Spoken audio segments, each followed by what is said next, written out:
آزاد کشمیر میں ایک بار پھر شیر کی دھاڑ، نون لیگ کو سادہ اکثریت حاصل۔ بلاول بھٹو نے نون لیگ کے خلاف تحریک کا اعلان کر دیا۔ الیکشن کا دوسرا مرحلہ بھی نون لیگ کے نام، 14 نشستوں پر میدان مار لیا۔ پیپلز پارٹی 5 نشستوں پر کامیاب۔ بلاول بھٹو نے کہا کہ وفاقی حکومت کی الٹی گنتی شروع ہو گئی۔ میرا مسلم لیگ نواز کے دوستوں کے لیے بس اتنا پیغام ہے کہ آپ کو آواز سنائی دے رہی ہے، ذرا غور سے سنیں۔ چیئرمین پیپلز پارٹی نے آزاد کشمیر کے الیکشن کو دھاندلی زدہ قرار دیتے ہوئے کہا کہ میرپور اور مظفر آباد میں چوری کی گئی سیٹیں واپس لوں گا۔ یہ صاف شفاف الیکشن نہیں تھا، یہ دھاندلی اور گولی کا الیکشن تھا۔ مسلم لیگ نون آزاد کشمیر 23 سیٹیں سمیٹنے کے ساتھ حکومت بنانے کی پوزیشن میں آ گئی۔ پیپلز پارٹی 9 نشستوں کے ساتھ آزاد کشمیر میں دوسری بڑی جماعت بن گئی۔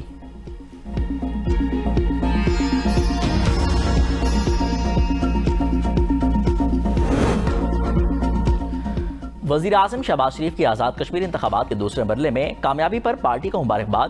کہا کہ کامیابی قائد نواز شریف کی پوری ٹیم کی محنت کا ثمر ہے۔ مسلم لیگ نون کی قیادت نے آزاد کشمیر میں کامیاب انتخابی مہم چلائی۔ کامیاب کشمیریوں کا نون لیگ کی پالیسیوں پر اعتماد کا ثبوت ہے۔ آزاد کشمیر کی ترقی اور خوشحالی اولین ترجیحات میں شامل ہے۔ مریم نواز بھی خوش ٹویٹ میں کہا کہ الحمدللہ کوئی اور نہیں بس شیر۔ عمران خان کے بھی پورے تھے، یہ بات نہ کریں کہ پیپلز پارٹی کیا کیا کر سکتے ہیں، وہ پیپلز پارٹی کی لیڈرشپ ڈیسائیڈ کرے گی۔ نمبرز کی خوش فہمیاں جو ہیں وہ کسی جماعت کو نہیں ہونی چاہیے۔ آپ نے مینڈیٹ کو روندا، آپ نے پیپلز پارٹی کے مینڈیٹ کو روندنے کی کوشش کی، آپ نے ان کشمیریوں کے مینڈیٹ کو روندنے کی کوشش کی کہ آپ اس علاقے کے پریزیڈنٹ کو، وہ صدر ہیں اس وقت چودھری عتیق صاحب، ان پہ آپ جو ہے وہ اٹیک کرتے ہو۔ یہ ملن نے آج دن تک مانا ہے کہ 2024 کا مینڈیٹ ان کا خیرات نہیں تھا۔ وفاقی حکومت کی الٹی گنتی شروع ہو گئی۔ سندھ کے وزیر اطلاع شرجیل انعام میمن کا دعویٰ، چودھری یاسین کے ہمراہ پریس کانفرنس کرتے ہوئے کہا نمبر پورے ہونے سے کام نہیں بنتا، نمبر پی ٹی آئی کے بھی پورے تھے۔ جب ایک بار پیپلز پارٹی ارادہ کرتی ہے تو حکومت کو جانا ہی ہوتا ہے۔ آزاد کشمیر انتخابات نون لیگ اور الیکشن کمیشن کا گٹھ جوڑ ہے۔ فروری 2024 کو جو کچھ ہوا وہی کشمیر میں دہرایا گیا۔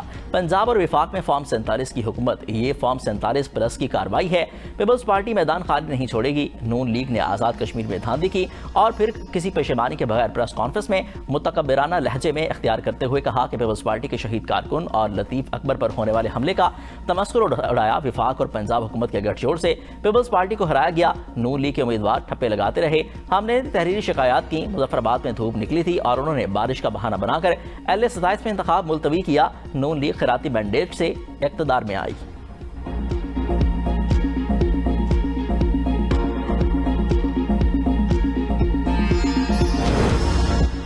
2024 کے عام انتخابات پر سوال اٹھائے جاتے ہیں تو سندھ حکومت پر بھی سوالات اٹھتے ہیں۔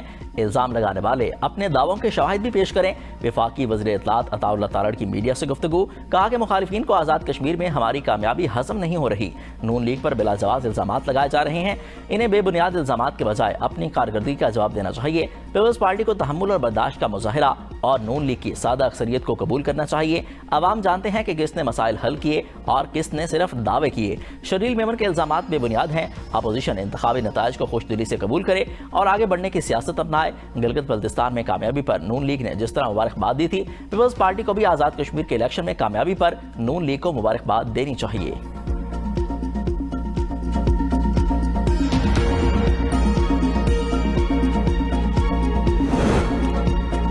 پیپلز پارٹی نے آزاد کشمیر میں انتخابات کے نتائج مسترد کر دیے۔ سابق وزیراعظم راجہ پرویز اشرف کا پارٹی قیادت کو تیسرے مرحلے کے بائیک آؤٹ کا مشورہ، کہا کہ الیکشن کمیشن ہماری مخالف جماعت کے زیر اثر ہے، سارے معاملات کے ذمہ دار چیف الیکشن کمشنر ہیں، اس طرح اور ان حالات میں بننے والی اسمبلی مسائل حل نہیں کر سکتی۔ نیر بخاری نے کہا کہ آزاد کشمیر میں انتخابات غیر شفاف اور دھاندلی شدہ ہیں، پیپلز پارٹی انتخابی نتائج کو قبول نہیں کرے گی۔ ندیم افضل چند کہتے ہیں کہ آزاد کشمیر میں الٹرا فارم 47 والا الیکشن نظر آ رہا ہے۔ آزاد کشمیر الیکشن کمیشن کا کردار مشکوک ہو گیا۔ قمر زمان قائرہ نے کہا کہ ایسے انتخابات سے جو حکومت بنے گی اس کی کیا ساکھ ہوگی۔ آزاد کشمیر کا یہ الیکشن ہم سے چھینا گیا۔